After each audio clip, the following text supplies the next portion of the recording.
ऐसी और कहानियों के लिए। वृंदावन की गलियों में अब वो पहले जैसी रौनक नहीं थी। धूल उड़ रही थी, लेकिन उस धूल में अब कृष्ण के रथ के पहियों के निशान मिट रहे थे। कृष्ण द्वारका चले गए थे और उनके पीछे छूट गई थी उनकी प्रिय राधा। राधा वन के किनारे खड़ी उस राह को देख रही थी जहाँ से उनके माधव गए थे। यमुना का तट भी अब मौन था। राधा किनारे पर बैठी लहरों को देख रही थी। उन्हें याद आया कि कैसे कृष्ण यहाँ अपनी बांसुरी बजाते थे और सारा संसार थम जाता था। उन्होंने धीरे से पानी को छुआ, जैसे वो कृष्ण की किसी छुअन को ढूंढ रही हों।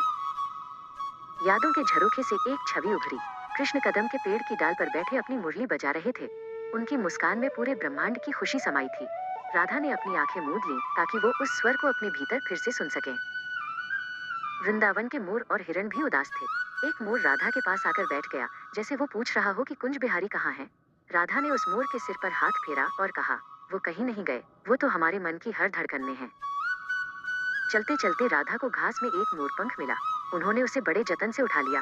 ये केवल एक पंख नहीं था, ये कृष्ण का एक अंश था जो उनके पास रह गया था। राधा की आंखों में आंसू थे, पर होठों पर एक संतोष भरी मुस्कान। बहुत दूर द्वारका के सोने के महलों में कृष्ण खिड़की के पास खड़े डूबते हुए सूरज को देख रहे थे।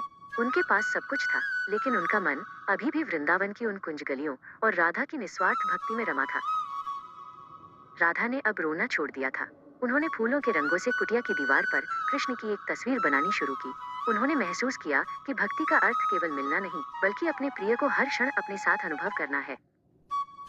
एक शाम जब राधा ध्यान में बैठी थी, उन्हें लगा कि हवाओं में वही परिचित बांसुरी की धुन गूंज रही है।